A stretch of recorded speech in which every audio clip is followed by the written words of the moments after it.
Hey guys, I'm Layla. Today we're going to be reading the lore story for Tribune Herakletes in Raid Shadow Legends.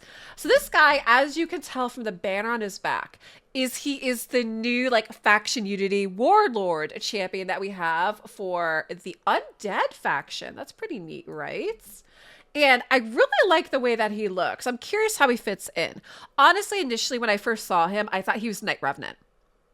But curious to see what had happened. I mean, we see these arrows in him, and not sure what this means. Like, I'm curious if the lore story is gonna fill us in on, what's up with all of this back here, up with all these gauntlets, and he's got this inscription on his back too.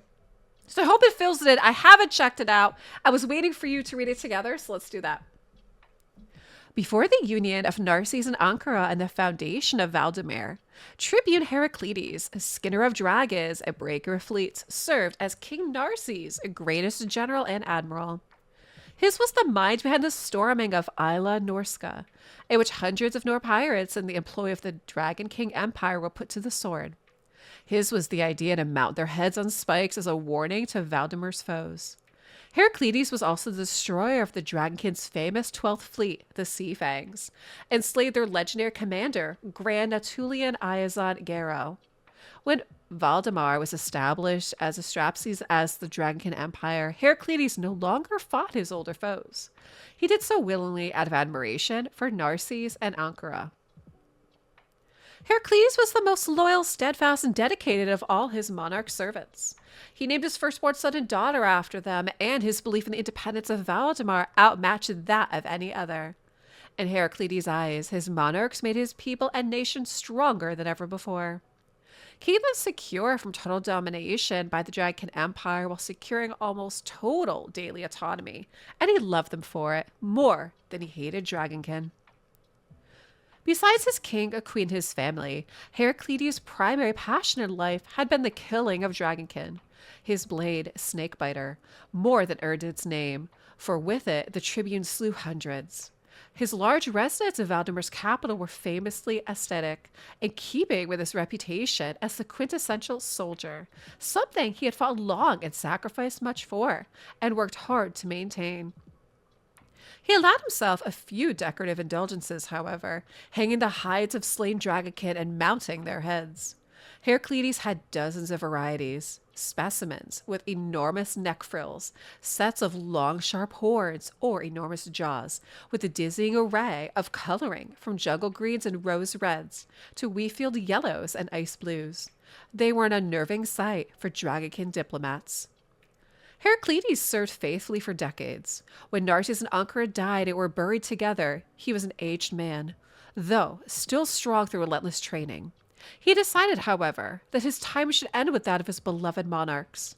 In a grand ceremony, as part of the month-long funerary events for the king and queen, he fell on his sword in front of a crowd of thousands. Before doing so, he swore to serve, protect, and fight for Narses and Ankara in death. He was buried nearby in a befittingly plain tomb of Valdemar sandstone. Little did he know that he was to come long after his name had been lost to history, least of all the Scourge of Darkness, the bringer on death into Teleria. By the time Mother Cybele uncovered Narses and Ankara, Herakletes' tomb had been disturbed by the events of the Gallan War and centuries of erosion. Cybele's actions, unbeknownst to her, caused Herakletes to wake. The magic of his pre-suicide oath, bound as it was with his sword and body, combined with that of the Scourge of Darkness. He emerged from his weather-broken tomb, snakebiter in hand, glowing with necromantic energies, with one thought in mind, the whereabouts and safety of his wards. He raged to the heavens when he found their tomb empty, and to his shock, a pair of ghosts appeared to him, drawn by his power. Pointing his blade at them, he demanded he tell them what happened. They spoke of all they knew, a red mother with a revenant soul, and a floating island fortress in the seas to the south. That is where he headed. Wherever he went, undead were drawn to him as moss to a flame. On his travels, he learned of the Knights Revenant and of their dark, floating bastion of perdition, and realized that is where his master and mistress must be. And so he marches. Heracletes has been killed several times on his mission by agents of the Sacred Order, and each time he has arisen stronger than ever, grateful for undeath.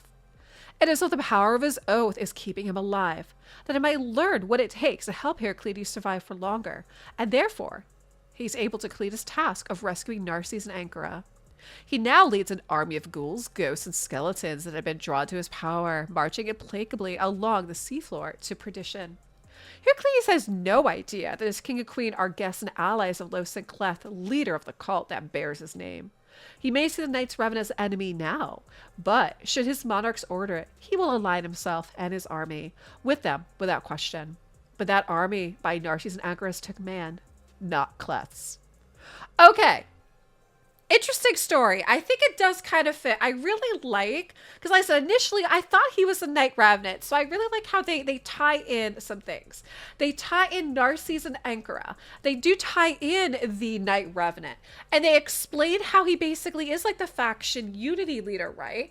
They talk about how all of these basically undeads and skeletons and how they're drawn to him like the moths to the flame. So it would make sense that he ends up being this faction unity leader, considering again that they feel drawn and he feels empowered by them as well too.